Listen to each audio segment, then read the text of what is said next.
Assalamualaikum warahmatullahi wabarakatuh.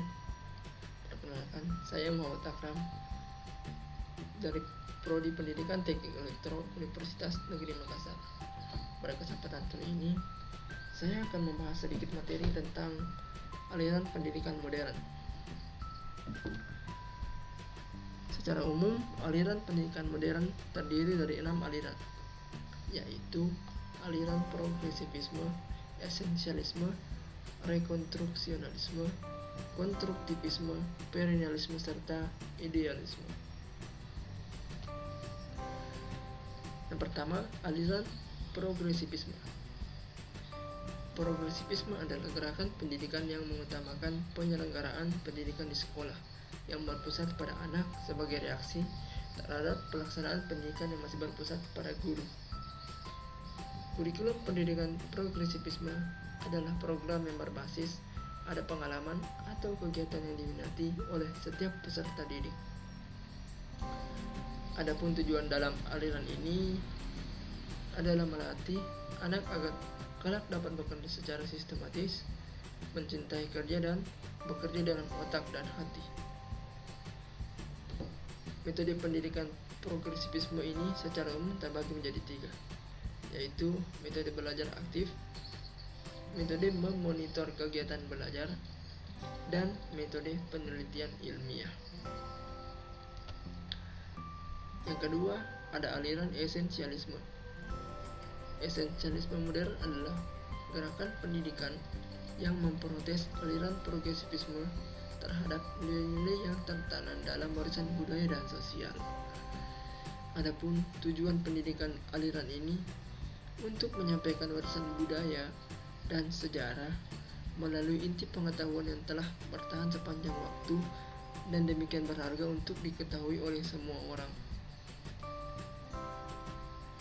Selanjutnya, aliran rekonstruksionalisme. Rekonstruksionalisme memandang pendidikan sebagai pengalaman, yaitu pengalaman yang berlangsung terus dalam hidup. Sekolah yang menjadi tempat berlangsungnya pendidikan haruslah menjadi gambaran kecil dari kehidupan sosial di masyarakat. Tujuan pendidikan ini untuk membangkitkan kesadaran peserta didik tentang masalah sosial, ekonomi, dan politik yang dihadapi umat manusia dalam skala global dan mengajarkan kepada mereka keterampilan yang perlu untuk mengatasi masalah-masalah tersebut. Kemudian yang keempat, aliran konstruktivisme. Aliran ini dikembangkan oleh seorang tokoh yang bernama Jean Piaget.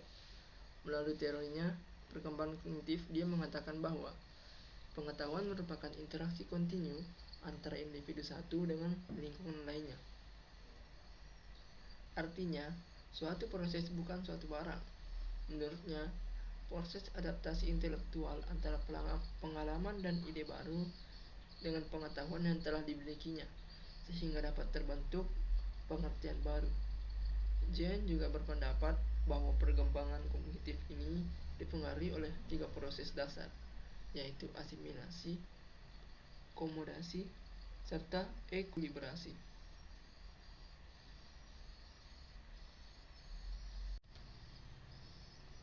Selanjutnya yang kelima, perennialisme. Aliran ini adalah gerakan pendidikan yang mempertahankan bahwa nilai university ada dan bahwa hendaknya suatu merupakan pencarian dan penanaman kebenaran tersebut. Guru mempunyai peranan dominan dalam menyelenggarakan kegiatan belajar mengajar di kelas. Pandangan aliran ini tentang pendidikan adalah belajar untuk berpikir, karena peserta didik harus dibiasakan untuk berlatih berpikir sejak dini, dan pada dasarnya perlu diberi kecakapan dasar seperti membaca, menulis, dan berhitung. Kemudian perlu dilatih pula kemampuan yang lebih tinggi seperti berlogika, retorika, bahasa, serta meneliti. Dan yang terakhir, aliran idealisme. Aliran ini merupakan aliran ilmu filsafat yang mengagungkan jiwa. Jiwa adalah gambaran asli yang semata-mata bersifat rohani dan terletak di antara gambaran asli atau cita dengan bayangan dunia yang ditangkap oleh panca indera. Pertemuan antara jiwa dan cita menghadirkan suatu angan-angan, yaitu dunia ide. Pola pendidikan yang diajarkan berpusat pada idealisme pengajaran, tidak sepenuhnya berpusat pada peserta didik ataupun materi pelajaran. Maka tujuan pendidikan menurut paham idealisme terbagi atas 3 hal, yaitu untuk individu, untuk masyarakat, dan tujuan campuran antara keduanya. Sekian materi yang sempat saya bawakan. Saya akhiri. Wassalamualaikum warahmatullahi wabarakatuh.